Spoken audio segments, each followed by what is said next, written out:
Bom dia, estamos juntos mais uma vez para mais um vídeo. Lembrando a você que ainda não se inscreveu em nosso canal, vá lá no YouTube, canal Antônio Lima Braga Júnior, faça a sua inscrição, clique no sininho para que você possa receber as notificações.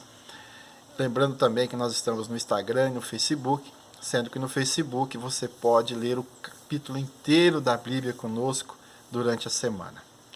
Eu quero iniciar o nosso vídeo de hoje de uma maneira diferente, fazendo uma pequena oração, porque nós estamos vivendo o pior momento dessa pandemia e essa semana eu perdi muitos amigos e também alguns amigos meus perderam seus familiares. Em especial, quero deixar essa oração ao conforto de um amigo que há tempo eu não vejo, Luiz Carlos Anuto, lá em Votuporanga, que perdeu sua esposa e sua filha para o coronavírus. Eu sei que muito provavelmente ele não vai estar vendo esse vídeo, mas eu quero que você tenha, junto comigo nessa oração, uma intenção para que Deus possa confortar o seu coração, que possa restabelecer as suas forças nesse momento tão difícil. Querido Deus, eterno Pai, estamos na sua presença, queremos te agradecer e te louvar por todas as bênçãos que o Senhor tem feito em nossas vidas. Queremos também, Senhor, invocar a sua graça, a sua misericórdia, o seu perdão para os nossos pecados. E queremos também que o Senhor conforte o coração daqueles que perderam seus entes queridos. Um momento de dificuldade, um momento de muita tristeza, mas nós sabemos que tudo provém da sua vontade. Por isso nós pedimos, Pai, que nos ajude a entender os seus desígnios. Também, Senhor, vai até o hospital, Senhor, ajude, Senhor, os profissionais de medicina que estão trabalhando, Senhor, em prol da saúde de pessoas que eles nem conhecem. E também faça, Senhor, com que essas pessoas possam receber alta e que possam ser revestidas do Teu Espírito Santo, da Sua graça e da Sua misericórdia, e que nós possamos voltar a sorrir. Certo, Senhor, de que Tu estás conosco, queremos Te agradecer no nome grandioso de Jesus Cristo. Amém. Nos dias de hoje, ouvimos muita palavra hipocrisia. Mas você sabe o significado dela? É o ato ou efeito de fingir, de dissimular os verdadeiros sentimentos, intenções, fingimento e falsidade.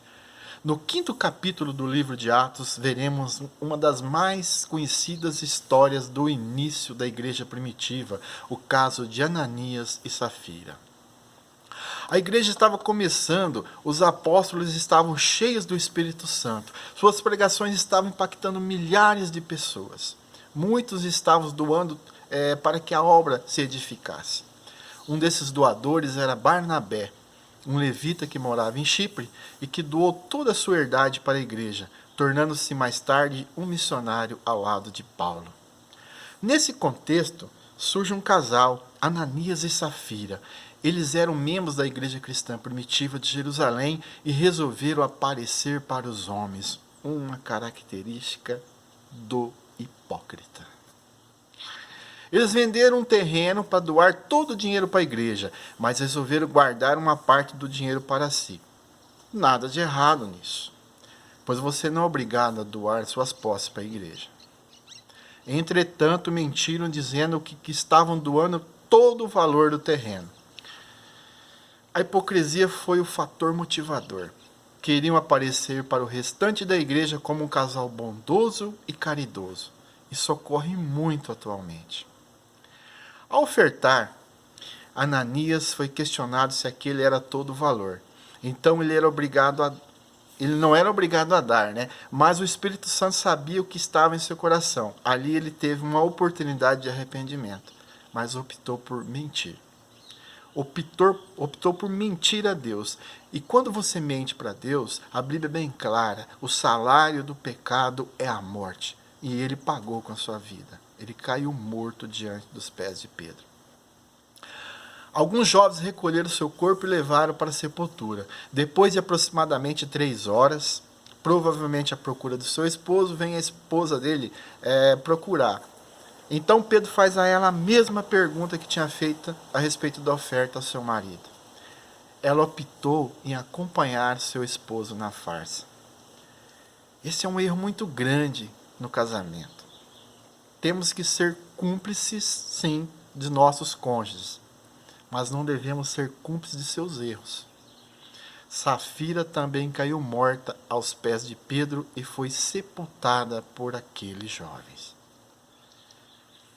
Vamos deixar bem claro. Quando alguém disser a você que terá que doar uma oferta com valor pré-estabelecido, ou até mesmo doar todo o seu salário ou as suas posses para exercer sua fé, porque Deus vai te dar em dobro, coisa assim, ou que você tem que dizimar de acordo com o salário que você gostaria de receber, saiba que isso não provém de Deus. As suas doações devem ser motivadas pelo Espírito Santo e não pelos homens. Não oferte pensando em se enriquecer ou impressionar os homens. Oferte pensando que contribuirá por algo bom. Ainda nesse capítulo, o autor volta a relatar sobre a perseguição da igreja primitiva. Os líderes religiosos, movidos por inveja, já que o povo estava acompanhando os apóstolos, os prenderam. Mas de noite um anjo do Senhor abriu as portas da prisão e, tirando-os para fora, disse: Ide e apresentai-vos no templo e dizei ao povo todas as palavras dessa vida. Versículo 20. Os apóstolos se alegravam por causa do próprio sofrimento e continuaram a proclamar poderosamente a Cristo. Então foram conduzidos novamente ao Sinédrio para serem repreendidos. E eles disseram o seguinte: mais importa obedecer a Deus do que aos homens. Versículo 29. Ainda temos no versículo 32 uma afirmação maravilhosa. Deus concede o Espírito Santo aos que lhe obedecem. Você tem noção da grandiosidade dessa afirmação? A intrepidez e a coragem dos discípulos não vinham deles mesmos, mas do poder do Espírito Santo. Os líderes religiosos não estavam entendendo nada, pois os apóstolos estavam fora da prisão, mas continuavam a pregar as boas novas no templo. Eles ficaram muito irados e furiosos queriam matá-los. Então aparece aí Gamaliel, um membro distinto do Sinédrio, um dos mais famosos rabinos do seu tempo. Foi professor de Saulo, que mais adiante nós vamos ver a história dele aqui nesse livro. Ele chamou a atenção do Sinédrio para que não matasse os apóstolos, afinal isso não seria interessante diante do governo romano. Ele então citou alguns líderes que surgiram entre o povo e que com a morte do principal deles, todos abandonaram seus ensinamentos.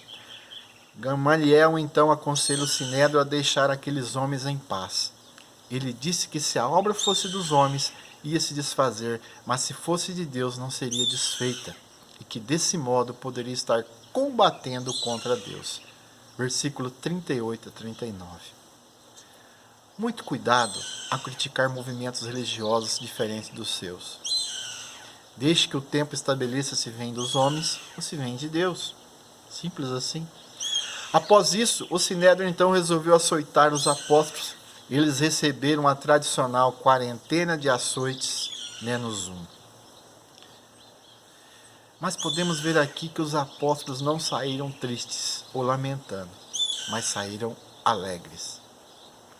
Os apóstolos saíram do Sinédrio alegres por terem sido considerados dignos de serem humilhados por causa do nome de Jesus. Todos os dias no templo e de casa em casa não deixavam de ensinar e proclamar que Jesus Cristo é o Senhor. Versículo 41 e 42. Você já pensou na perseguição como uma bênção? Como eu já disse anteriormente, o cristão não é perseguido pelos seus erros, mas pelos seus acertos. Confie em Deus e creia que Ele concede o Espírito Santo a todos os que lhe obedecem. Um bom dia, uma boa Páscoa, que a paz do nosso Senhor Jesus Cristo esteja com todos.